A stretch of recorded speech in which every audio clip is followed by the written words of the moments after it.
Well, hey there. Today's lesson is on minor 7 chords and variations of those chords on the first 4 strings.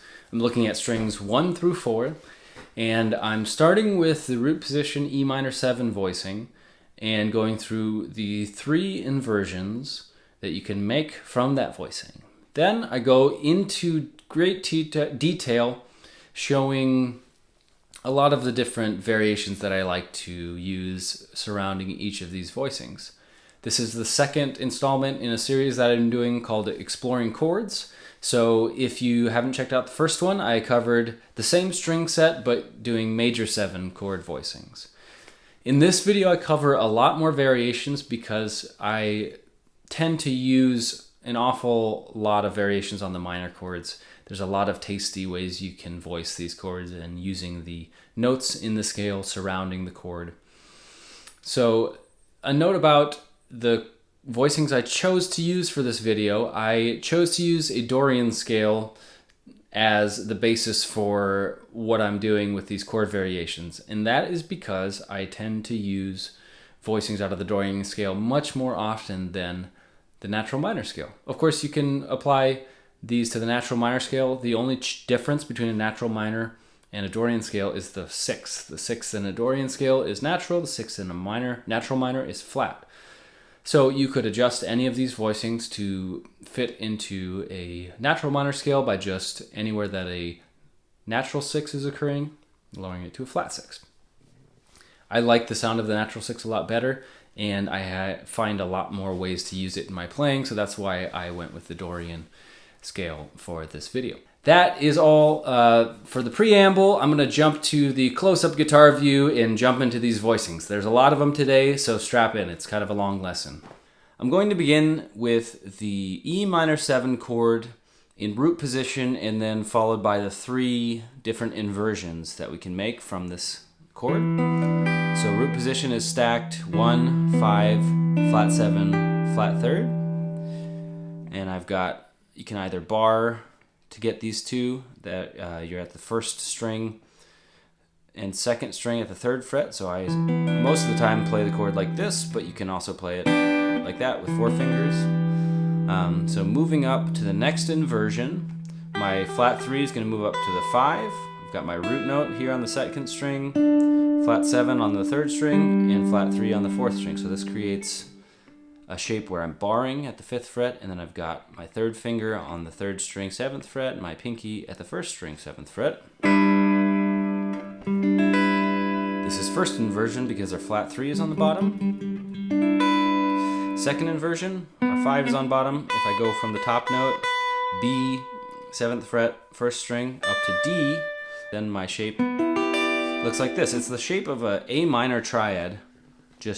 So if we take our A minor triad, slide it up to the 9th fret here and the 8th fret, and then put our pinky up at the D, 10th fret on the 1st string. This is our second inversion. Second inversion meaning that the 5th of the chord is on the bottom, or the lowest note. So moving from there, 3rd inversion, meaning our 7th of the specific chord is on bottom, in this case a flat 7, so we have very plain little bar chord voicing here, where we just bar 12th fret on the first 4 strings. So we have our flat 7, our flat 3, our 5, and our root note is on the top. So those are the 4 inversions, or root position in the 3 inversions to be more accurate. This way. So I'm going to begin with root position and start with the variations that I came up with on this chord. So first, we got our E minor 7 in root position. The next one I'm going to do is I'm just going to bar my 1st finger, 2nd fret, and drop the note from the 1st string 3rd fret down to the bar at the 2nd fret. So now this chord voicing has no 3rd. So it's ambiguous as to whether it's major or minor. You could use this over a dominant. It could be like a dominant suspended 2, where someone else is playing the 3rd and it has that dominant sound, but it also could be minor.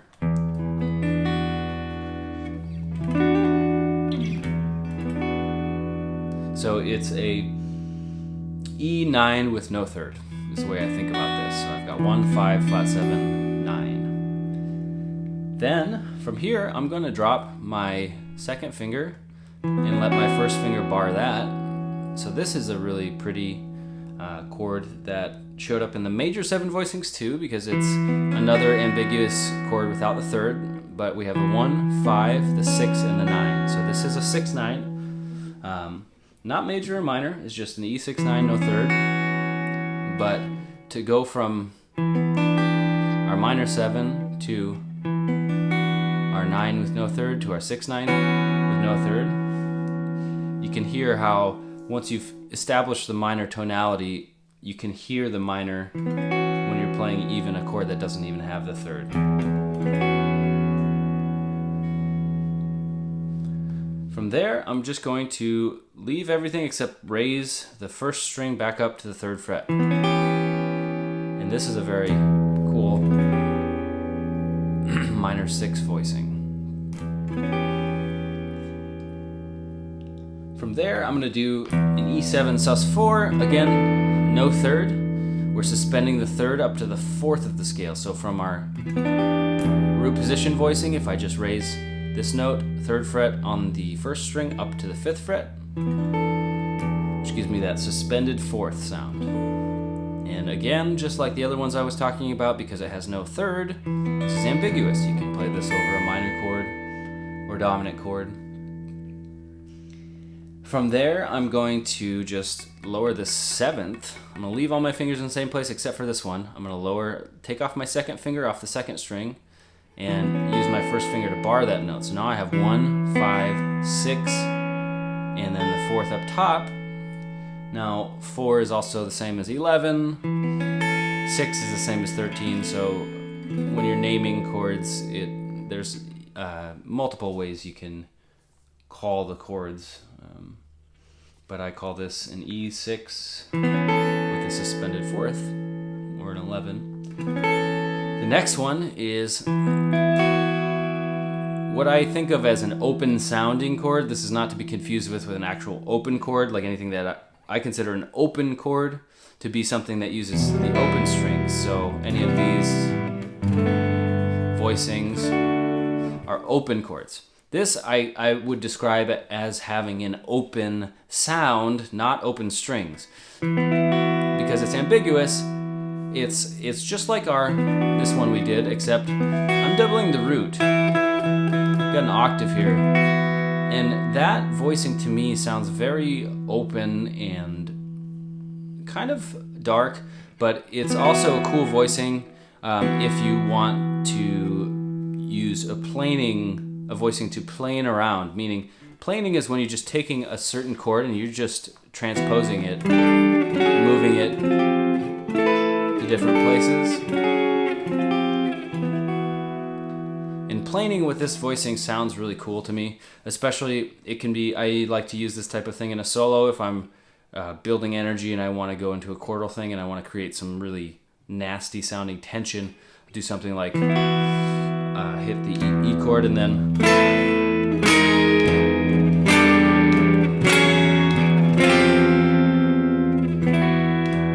something like that creates a lot of tension just by planing this type of a voicing around. And because it doesn't have a lot of information, we've got 2 root notes, a 5th, and then a 9, it doesn't sound as strange as if you took like a full minor 7 voicing and we're playing that around. I don't find that sounds as good. The ambiguous nature of a chord like this that's stacked with a 5th, 4th, and then a major 2nd just, I think, sounds a lot better for those types of movements.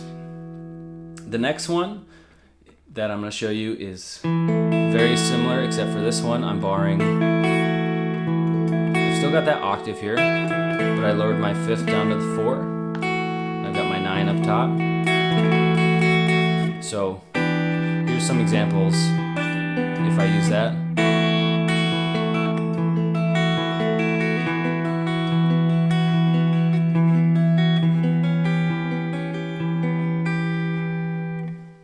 Okay, from there, the next one I'm going to show you is this. This is a A suspended voicing, so it's an E9 sus4. Sus4 again doesn't give us the third, so there's no information to tell us whether this is major or minor. And that's why it works over both. Not major triad, or major 7, but a dominant 7. So dominant 7 being the major triad with the flat 7.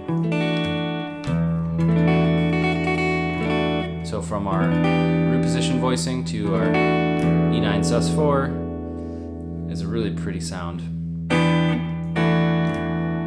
The next one I'm going to go to from the E9 sus4s, I'm just going to raise that root note, the E, up to a G.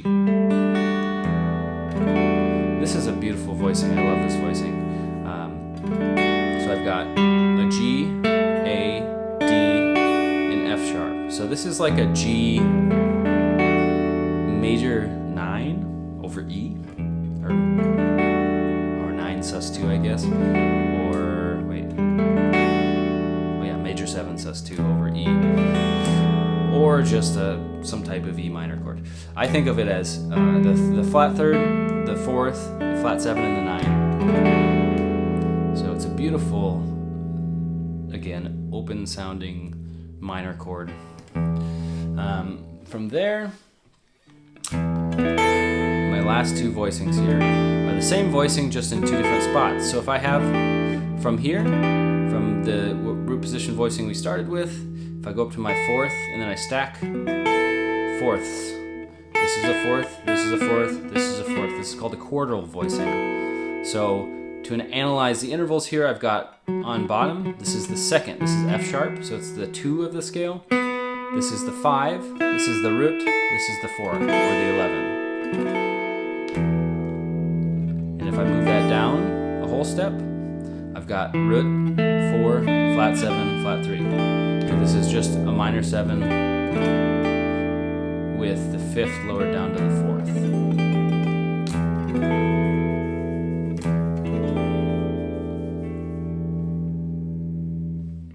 So I'm going to play through all of those one time.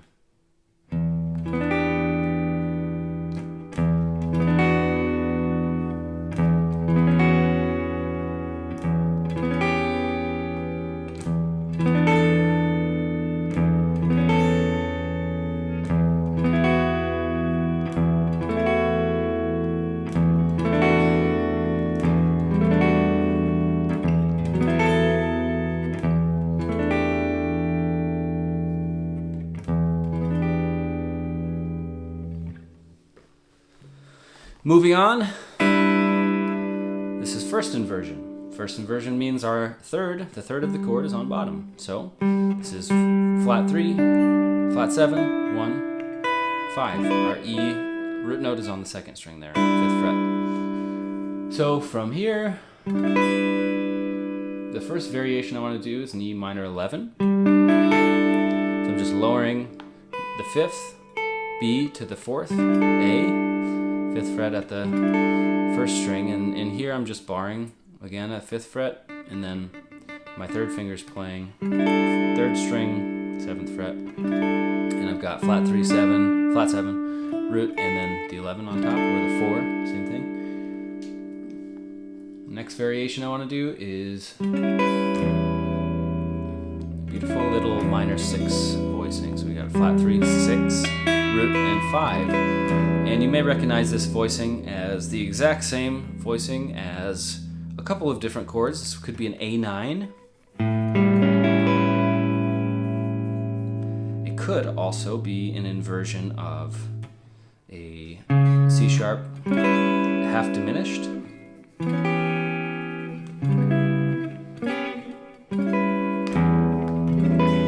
you put it over E, it's an E minor 6.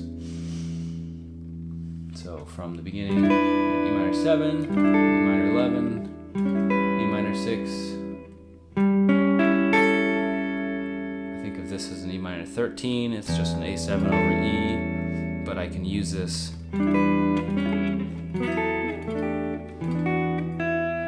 as a... If I analyze it, we could have, this is the flat 3, this is the 6 or the 13, this is the root, and this is the 11 or the 4. next, one of my favorites. You may remember this one if you watched the major 7 voicing. This one is a really beautiful major 7 voicing, but as with any voicing, it has multiple names. It just depends on how you're looking at it. So in this case, I'm thinking this is an E minor 9 or E minor 11 because it has both the 9 and 11. So here I am on G, the flat 3, then here I have the flat 7, and then from the first inversion voicing that we're basing all this off of, all I do is I switch my pinky from the first string to the second string. And now this is a beautiful 9 and 11 minor 11 chord voicing. So we have flat 3, flat 7, 9, and 11.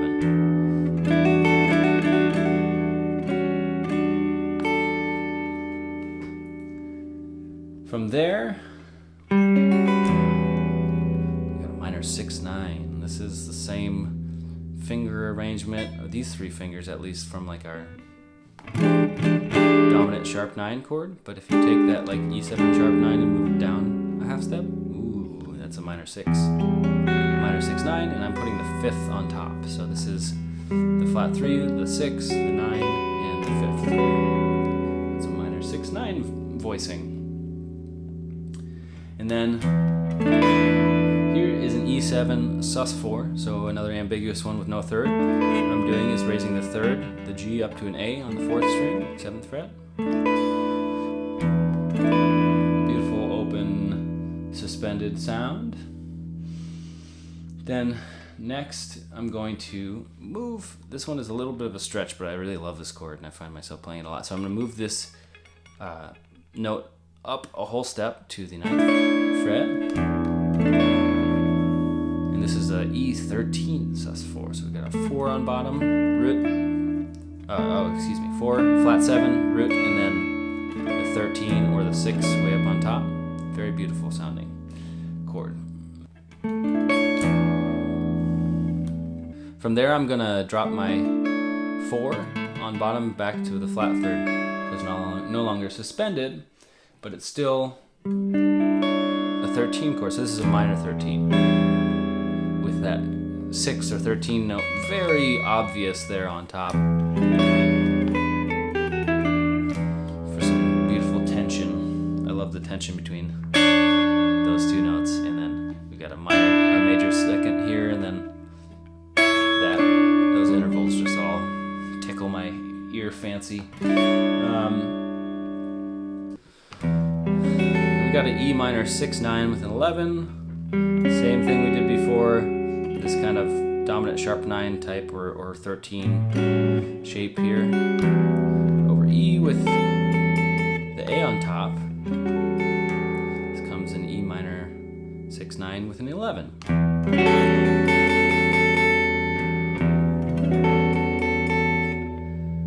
So now from back to the first inversion here, what I'm going to do is I'm going to suspend the 4th on bottom, so spending the 3rd up to the 4th. Got the root note, but then I'm keeping the flat 3rd here, and I'm doubling the 11 or the 4 for a nice, beautiful minor 11 voicing.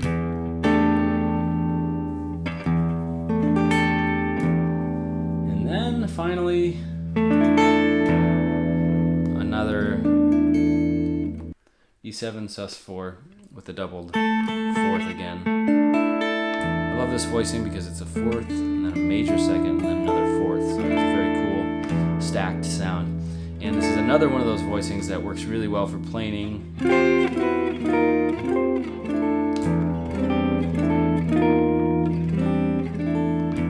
creating tension. Okay, so I'm going to go back over those voicings for the first inversion position of this E minor 7. So we have E minor 7, E minor 11, E minor 6, E minor 13, E minor 9, 11, E minor 6/9 with that 5th on top, E7 sus4, E13 sus4,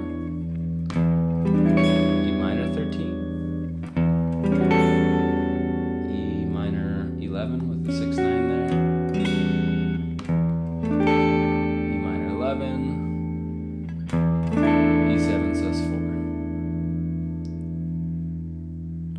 Moving on, second inversion. Second inversion means the 5th of the chord is on bottom. So our arrangement of this voicing is 5, 1, flat 3, flat 7. So starting there, my first variation, I'm going to go down the flat 3 down to the 2. And this is an E7, sus2, spinning the 3rd down, and then E6, sus2 here. If we lower the flat 7 down to the 6, I'm barring those 2 strings, the 3rd and 4th string at the 9th fret, and then playing 7th fret and then 9th fret again.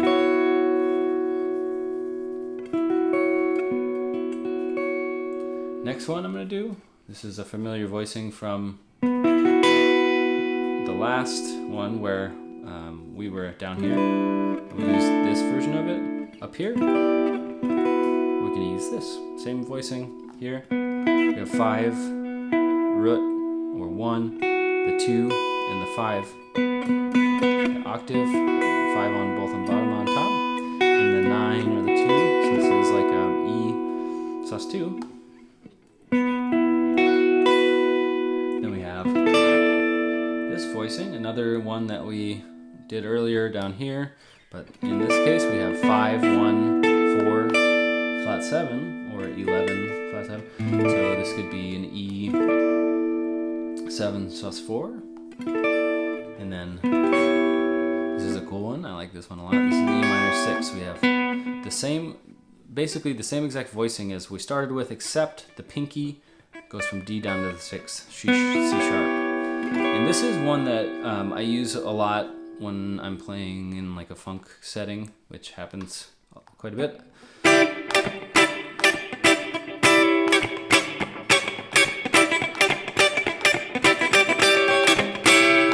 If you think like The Big Payback by James Brown or Sexy Mother by Prince, these are songs, or Kiss by Prince. Those are songs that use this type of a funky, you know, minor 7 to minor 6 kind of sound.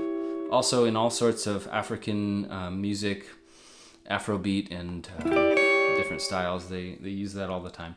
Very cool sound, but the voicing is this, the minor 6. Next up we have, let's see. Okay.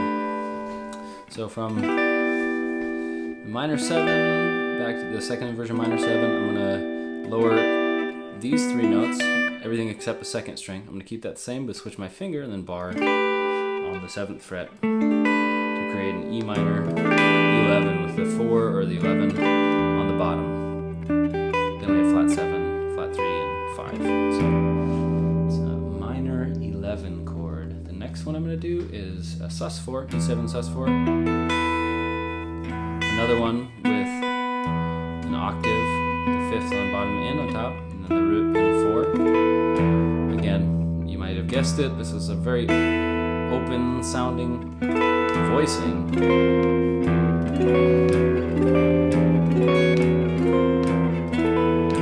Anything that was like stacked 4ths like this or stacked 5ths, I like to use for those outside harmonic ideas when I'm playing and during a solo, or something like that, or trying to create chaos while someone else is soloing. If they're going way out, I use those voicings to follow them to the brink and hopefully make it back. The next voicing is a minor 13 voicing. Another one that's similar to this one I showed you. But this one, instead of having the root here, we're moving down to the flat 7. So I like, you'll notice the whole time I'm hitting this low E, because all of these voicings, you want to hear them against the E so you can hear the minor tonality. This is a minor 13. Another very cool voicing. This is an E sus4 with an octave here in the middle on the 4 or the 11. This is another voicing that we did down here.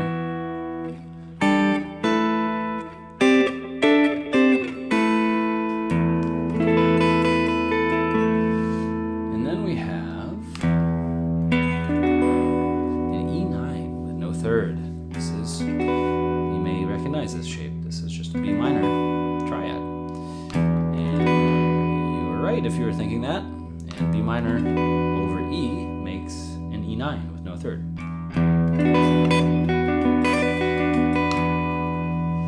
Next, we've got this one. I love this one. It's a beautiful voicing for a root position minor 9, but if you play a B minor 9 over E, believe it or not, creates an E13 sus4. It's a very beautiful sound that I love.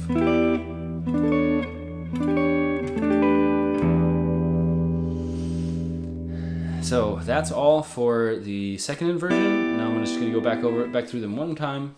So we have E minor 7, E7 sus2, E6 sus2,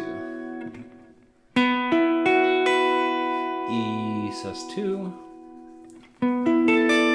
E7 sus4, E minor 6, E minor 11, E sus4, E minor 13, another way to play E sus4, E9 no third, and then E13 sus4.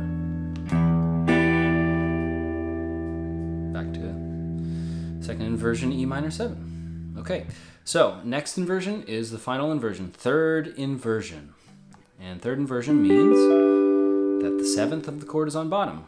And third inversion only happens when you have 4 notes in a chord versus triads only have first and second inversion and root position because there's only 3 notes to rearrange. So this one is our very nice, easy bar, just the 12th fret, first 4 strings. And of course I'm plucking the open 6th string to give you context. Okay, so now we're going to do this voicing again, but up in its root position form. So this is an E minor 9. So we have E, G, D, and F sharp. So we have the 1, the flat 3, the flat 7, and the 9. And this is the same voicing that we did here for B minor 9 over E, which is E13 sus4.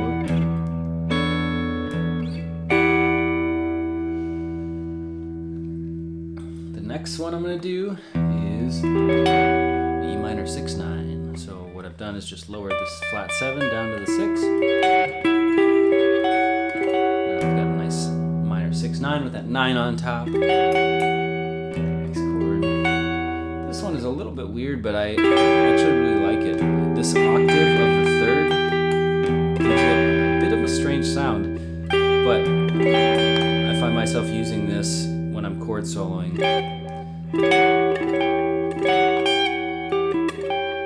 So I've got the root, flat 3, 6, and then flat 3 again on top. Next one I'm going to do is E minor 13 with that 9 on top. We've got flat 7, flat 3rd, the 13 or the 6, and the 9. And then we've got, again, this one. So just lowering the 9 that we had there down back to the root. So this is just our regular third inversion with the 6 right here. This is another way that probably more commonly the James Brown kind of big payback thing is played, like you'll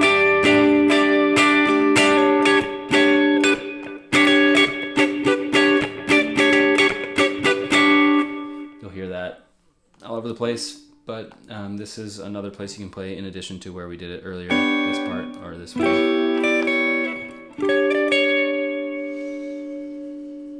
From there, I'm going to do E9 sus4. And this is the exact same voicing that we did down here. It's a B minor 7 voicing, but when you put it over E, we've got the flat 7, the 4 or the 11, the 5, and the 9. So it creates a nice way to make a variation on this E minor 7 voicing. Next, E7 sus4. I'm just raising the third, flat 3rd on the 3rd string up by a whole step to the 14th fret, which is A, and suspending this chord, so it's a ambiguous, not major or minor, just suspended. Next, I'm going to keep this voicing here and raise this root note up to a flat third on top, which is kind of like a minor 11. I really think this is a pretty cool sound here, just because of this interval. It's kind of a minor 7th in the middle. It's just really ugly when you play it by itself, but in context, not so ugly. Very, very interesting. Okay, now this one. This next one I love. This is basically you're going to bar here, but instead of playing this note D, you're going to raise it a major third all the way up to F sharp. And yes, this is a stretch. But how cool is it to have that interval in the middle of a chord? It really is beautiful. It's a very tense interval. It's a minor second, so we have this F sharp to G. But when we put it in context, it's just really a very beautiful sound. I really love these crunchy, small intervals in the middle of chords. They tend to sound very interesting.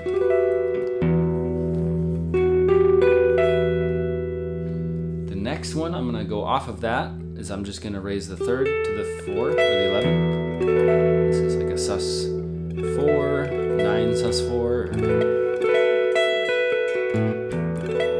The last one I'm going to do, this one is a bit trickier. It's a 4-finger voicing, so we've got F sharp, the 9 here, G,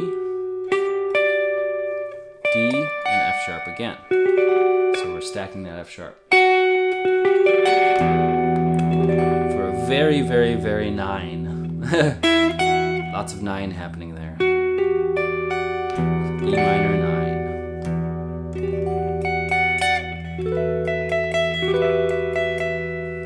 So I'm going to play back through all those voicings for the third inversion. So, got our minor 7, barred at the 12th fret, E minor 9,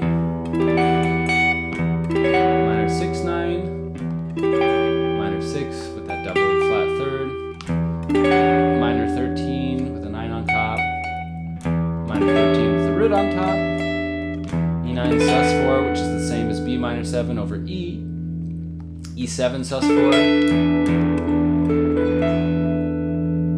E minor 11, the 11 here, or here, excuse me, and the flat 3 on top, E minor 9, with the 9 rubbing up against the third, half step away, right there, and then we have our E9 sus 4, and we suspend that third up to the 4th, and then we have another E minor 9 with a doubled F sharp 9th in 2 octaves. Sounds very pretty. So, I just want to note that, of course, you can go to this voicing. I didn't include that one because in the major 7 tutorial I did that corresponds with this, I covered that more extensively. You can really do, of course, this minor 9, maybe you didn't know that. This is a G major 7 voicing with the major 7 on top. If you look at it from an E perspective, it's an E minor 9 with the 9 on top. And I didn't include that one because I just had covered it in the major 7 lesson, and I thought it was maybe obvious, maybe it's not obvious. This one is also one that you can do that sounds fantastic, especially with that little hammer on, the little flee-ly-flee. My website is practicemakesbettermusic.com, and I post all of my lessons. Every lesson I've ever posted is on there, and I have a mailing list, and I don't send out a lot of emails, but I would be thrilled if you would consider joining my mailing list. I am going to be sending out some infrequent emails about new lessons I've come out with, and so if you want to stay in the loop, if you like what I'm doing, consider signing up for the mailing list. If you're watching on YouTube, there's a link in the description. If you're on my website already, then if you go to the homepage, there's an email sign up. So thanks for tuning in, and I hope you get a lot out of this lesson.